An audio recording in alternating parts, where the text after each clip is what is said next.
Anda kembali di Nusantara Siang. Pemirsa, banyaknya permintaan plasma konvalesen membuat pihak Palang Merah Indonesia Kota Tangerang Selatan berpikir keras untuk memiliki ketersediaannya.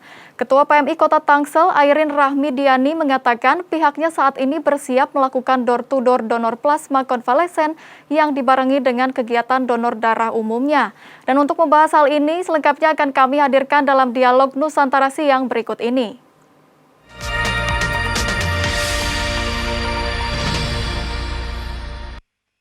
Sudah bergabung bersama kami Kepala Unit Donor Darah PMI Tangerang Selatan, Dr. Suhara Manulang MKes. Selamat siang, Dok.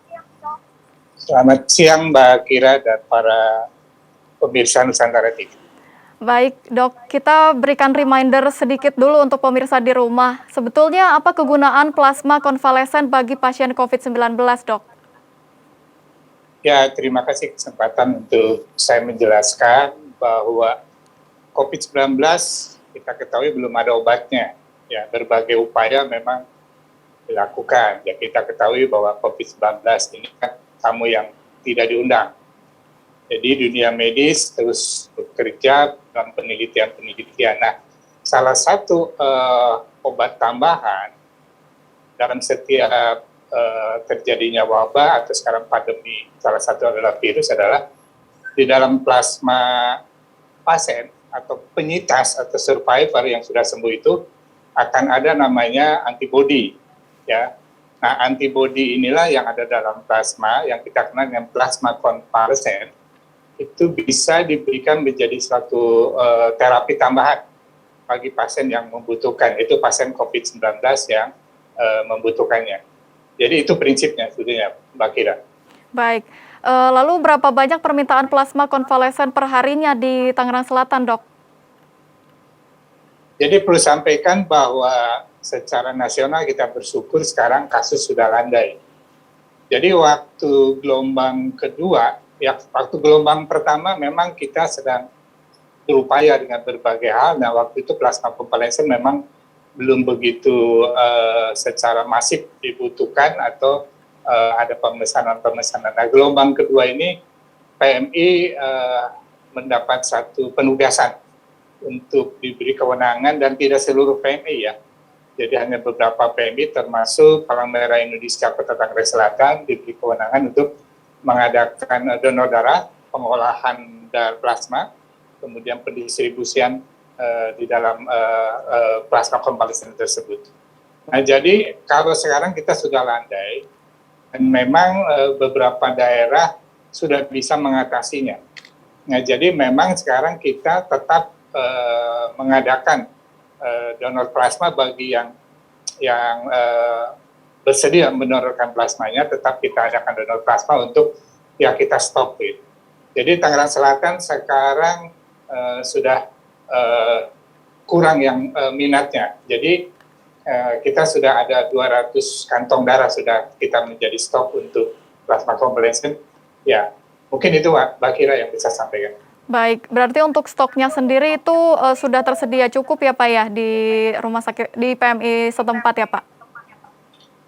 Ya, jadi begini bahwa COVID-19 ini belum selesai. Kita harus akui ya, dan vaksinasi. Jadi kan kita ketahui bahwa cara mengatasi COVID-19 karena obatnya belum ada dan salah satu plasma konvalesen sebagai terapi tambahan, bahwa ada dua cara yang mengatasi atau menyelesaikan atau mengendalikan pandemi COVID-19. Yaitu pertama adalah tertular virus benarannya, ya, COVID-19. Yang kedua, atau virus yang dilemahkan atau bagian virus yang kita kenal dengan vaksinasi, supaya terbentuknya imunitas secara khusus terhadap SARS-CoV-2 atau COVID-19. Nah, kita tetap harus waspada dan tidak ada yang menjamin tidak akan terjadi gelombang ketiga, kan begitu.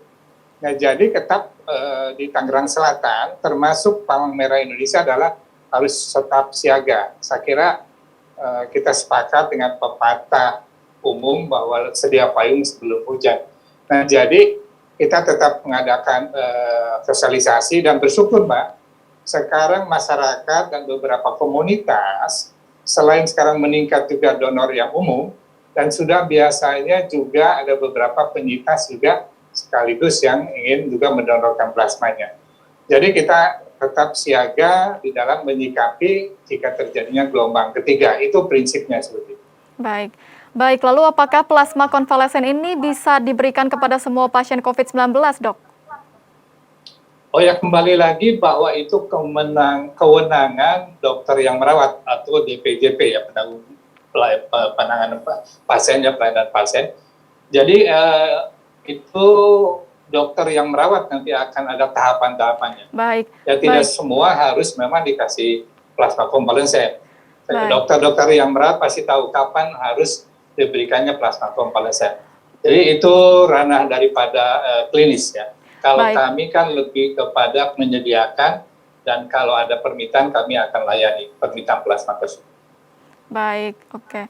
Lalu apa saja cara yang dilakukan untuk mengajak warga setempat untuk melakukan donor darah konvalesen, dok?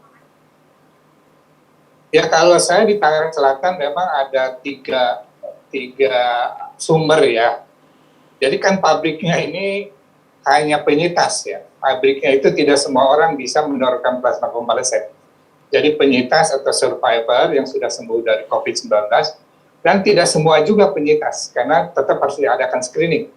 Selain itu secara umum supaya darahnya juga tidak tertular oleh penyakit IML-TD, infeksi menular melalui transfusi darah seperti HIV/AIDS, hepatitis B, C, spilis dan sebagainya. Dan juga kita periksa juga titer antibodinya, ya, apakah masih memungkinkan antibodi dalam plasma pendonor tersebut bisa dipakai untuk terapi.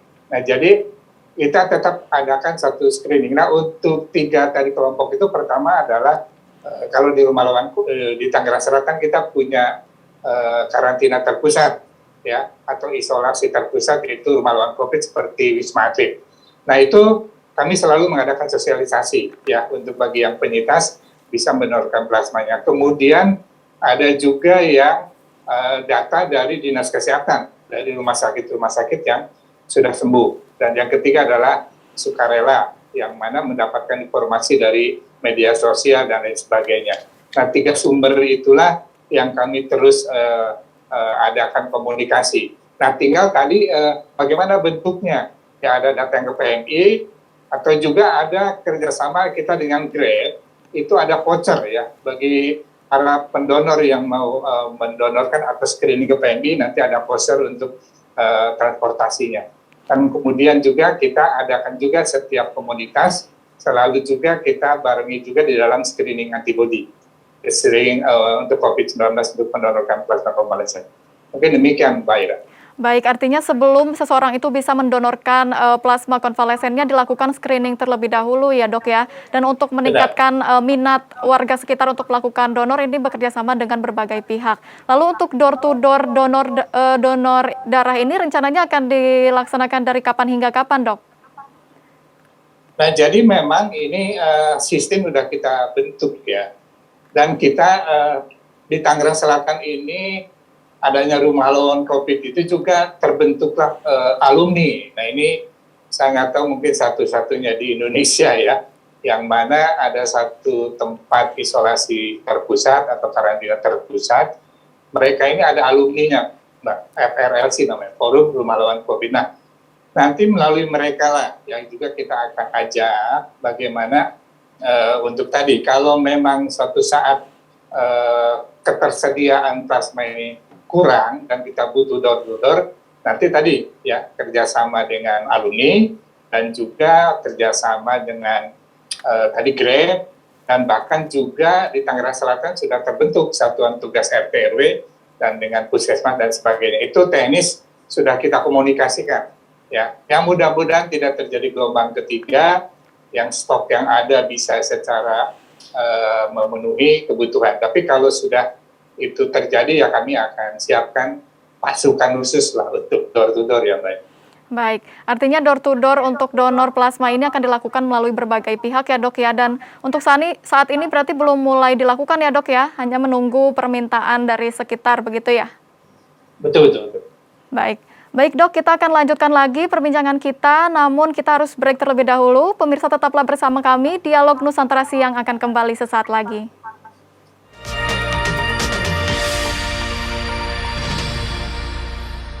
Anda kembali di Dialog Nusantara Siang, pemirsa masih bersama Dr. Suhara Manulang MK selaku Kepala Unit Donor Darah PMI Tangerang Selatan. Ya dok, kita lanjutkan kembali perbincangan kita. Tadi kan sempat disinggung mengenai kesiapan atau teknis dari donor darah yang akan dilakukan secara door to door ini. Mungkin boleh diceritakan lagi dok, mengapa donor darah ini nantinya akan dilakukan secara door to door? Ya, sebetulnya itu satu alternatif ya, bahwa jadi begini, bahwa ada juga pemahaman masyarakat donor darah itu ada keengganan atau ada juga ketakutan. Pertama adalah apakah donor darah itu oleh pemerintah diperkenankan dengan ada beberapa aturan. Kita kenal PSBB, PPKM. Nah ini yang kami terus sosialisasikan bahwa kegiatan donor darah adalah menjadi satu kritikal, bukan hanya esensial saja. Bahwa itu satu kebutuhan yang mutlak, yang harus tersedia. Nah, sehingga akhirnya mau PPKM atau dulu PSBB itu donor darah tetap bisa berjalan dengan tetap mengedepankan protokol kesehatan. Nah, yang kedua adalah ada pemahaman bahwa dikhawatirkan COVID-19 ini kan menular melalui darah, sehingga khawatir pada saat mendonorkan para pendonor takut tertular, padahal COVID-19 ini menularkan melalui droplet. Nah ini terus-terusan kami menyampaikan bahwa jangan khawatir bahwa COVID-19 tidak ditularkan melalui transfusi darah atau mendonorkan plasma. Nah sekarang sudah mulai pemahaman itu ada. Nah tinggal kita bagaimana yang normal, yang maksudnya sistem yang sudah terjadi atau yang berlaku yang selama ini kan ada yang datang pasien pendonor itu datang ke PMI atau kita mobile, ya kita kenal mobil unit. Nah khusus plasma konvalesen kalau suatu saat terjadi lonjakan lagi permintaan darah, karena kita udah punya by address-nya, baik yang dari rumah lawan COVID maupun dari dinas kesehatan, yang data dari yang pulang rumah sakit kita punya by name by address. Nah kalau memang itu membutuhkan, maka kita harus punya plan B-nya. Itu maksudnya. Plan B-nya adalah harus ada disiapkan tim khusus bagaimana datang ke rumah secara door to door. Itu sebetulnya beberapa plan yang harus kita siapkan. Hanya itu aja sebetulnya prinsipnya, Pak. Baik, untuk door to door-nya ini sendiri sasarannya siapa saja dok? Apakah memang orang-orang yang sudah terdata pernah terjangkit COVID ini atau door to door ini dilakukan langsung ke seluruh warga setempat? Oh ya udah pasti door to door adalah tadi para penyintas ya. Para penyintas COVID-19 tidak bisa selain penyintas kan itu Pak ya. Nah walaupun penyintas kelihatan akan dibuat dua sistem. Pertama pasti screening dulu ya. Karena screening itu di Tangerang Selatan itu 1 harian gitu di screening. Ya, lengkap semuanya sehingga ini betul-betul si plasma ini clear ya, bahwa tidak ada penyakit-penyakit di dalam plasmanya yang menjadi mandatori ya, harus diperiksa, kemudian titer antibody juga secara terapi bisa terpenuhi. Nah kemudian nanti teknis bagaimana donornya. Kalau donornya ini nggak mungkin kami bawa alat ke rumah pasien tersebut. Kemungkinan ini kerjasama dengan Grab untuk mendapat satu voucher bagaimana biaya transportasinya gitu Pak. Jadi kalau door to door lebih kepada kita akan screeningnya sebetulnya. Tapi baik. Kalau untuk donornya tetap kita adakan untuk sementara ini di PMI atau ada satu komunitas tertentu yang bisa alat itu kita bawa. Jadi akhirnya datanglah ke satu tempat bersama-sama dikelola oleh komunitas tersebut. Begitu Mbak. Baik, untuk gambaran jumlah dari penyintas COVID di daerah Tangerang Selatan sendiri, apakah ada Anda tahu datanya, Dok? Ada sekitar berapa mungkin? Ya, kalau secara data yang dari Dinas Kesehatan dari awal itu sudah di atas 30 ribuan, ya. Walaupun ini pasti sudah ada yang tidak bisa lagi menjadi donor plasma, karena Baik, Maksimal itu 3 bulan, ya, eh, di diagnosa positif. Nah, baik, 3 bulan ini pasti sudah banyak juga yang tidak bisa memenuhi itu. Nah, jadi kenapa 3 bulan? Karena secara penelitian itu antibodi atau kita kena immunoglobulin G-nya itu biasanya sudah turun dan hilang, ya. Jadi tidak mungkin lagi di dalam plasmanya titer antibodinya memenuhi. Nah, jadi keunikan di dalam plasma ini memang baik secara waktunya pun dan perorangan pun benar-benar terseleksi begitu. baik.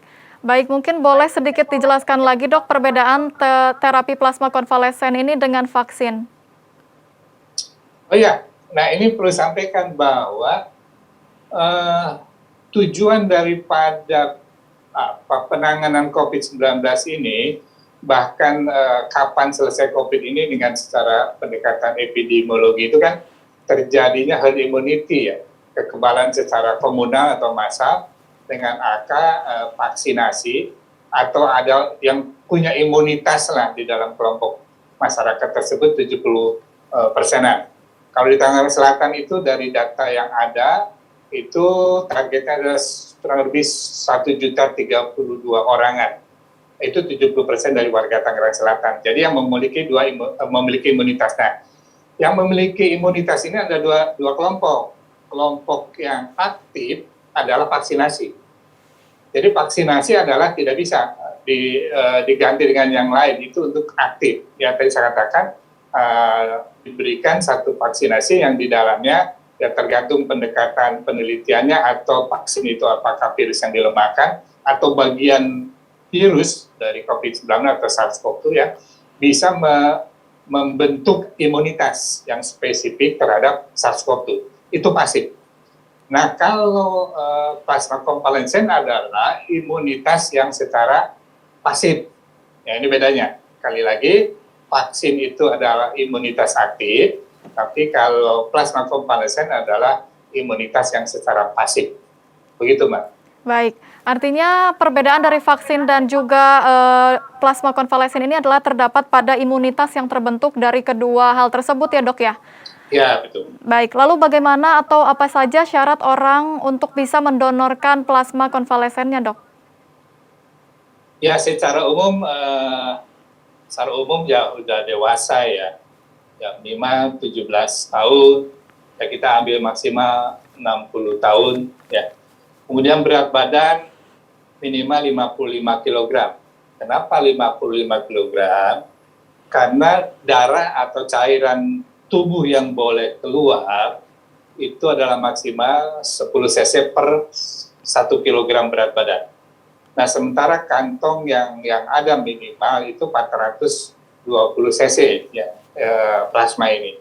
Jadi 55 kg itu maksimal plasma yang boleh keluar dari tubuh orang tersebut adalah 550 cc. Jadi kalau 420 masih aman, begitu ini prinsipnya. Tapi bagaimana kalau di atas 80 kilo atau 100 kilogram ya berat badannya itu bisa mungkin lebih dari 800 cc. Nah, jadi itu ada aturannya, Mbak. Jadi itu berat badan. Kemudian hemoglobin yang secara HB ya, secara normal juga donat biasa, tekanan darah yang normal. Nah, kemudian secara khusus adalah itu tadi untuk laki-laki boleh ya dengan patokan umur. Tapi kalau untuk yang wanita itu yang belum pernah hamil ya. Ada yang bertanya, dok, kalau yang udah melahirkan bagaimana? Ya udah pasti kan hamil juga. Ya hamil dulu kan. Nah, jadi itu kemudian nanti ada screening beberapa hal, kemudian ada juga isian, sehingga nanti dokter yang memeriksa akan menanyakan berbagai hal. Jadi secara prinsipnya itu syarat-syaratnya. Baik, artinya memang terdapat beberapa syarat untuk seseorang bisa mendonorkan plasma konvalesennya selain dirinya adalah penyintas COVID-19 ya dok ya. Terakhir mungkin ada yang ingin disampaikan kepada para warga untuk melakukan donor plasma konvalesen dok? Oh ya, satu lagi nih syarat yang utamanya adalah membuktikan pernah positif ya. Pernah positif, kemudian sudah sembuh. Nah, jadi sudah sembuh, udah pasti kalau dari rumah sakit ada keterangan bagaimana yang isoman begitu kan? Yang isoman, ya rumah lawan COVID pasti ada keterangan sembuhnya. Yang isoman itu tinggal ada keterangan dari puskesmas sudah cukup bahwa yang bersangkutan sudah sembuh. Baik. Nah, himbauan pada saya sampaikan pada Pak pemirsa Nusantara TV bahwa ya ini kemanusiaan ya, kemanusiaan yang tadi saya katakan pabrik plasma itu adalah tidak sembarangan orang.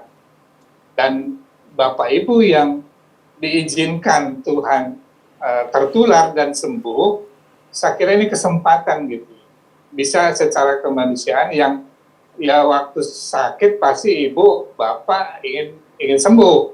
Nah, sekarang diberikan kesembuhan, mari donorkan plasmanya untuk yang membutuhkan. Jangan khawatir, Palang Merah Indonesia yang sudah ditunjuk, yang diberi kewenangan untuk mengadakan donor darah, plasma, saya kira akan ada SOP-nya. Ya, nggak usah khawatir bagaimana kalau nanti secara mengadakan di satu tempat kita screening dan juga ke PMI kita SOP protokol kesehatan kita tetap lakukan secara disiplin. Nah, jadi saya kira jangan khawatir juga, saya kira tetap akan sehat, ya tidak khawatir nanti akan terjadi permasalahan karena PMI memegang dua prinsip, ya khususnya unit donor darah adalah prinsip pertama adalah pendonor tetap sehat. Yang kedua adalah darah atau plasma yang akan diberikan kepada pasien yang membutuhkan itu berkualitas. Bagaimana secara SOP atau protap-protap yang PMI harus tetap dilakukan dalam proses tadi itu. Baik screening pendonornya, bagaimana pelaksanaan donornya, bagaimana penyimpanannya, bagaimana pengolahannya, bagaimana pendistribusian rantai dinginnya. Itu yang sudah kami lakukan. Baik. Mungkin demikian, Mbak. Iya. Baik, terima kasih dok. Semoga masyarakat bisa terus berpartisipasi untuk menanggulangi pandemi COVID-19, salah satunya dengan melakukan donor plasma konvalesen ini ya dok ya. Iya. Ya, dan semoga kegiatan ini dapat menjadi inspirasi bagi daerah lain yang mungkin membutuhkan donor plasma konvalesen. Baik, terima kasih Dr. Suhara Manulang MKes telah bergabung bersama kami di Dialog Nusantara Siang. Sampai jumpa. Terima kasih.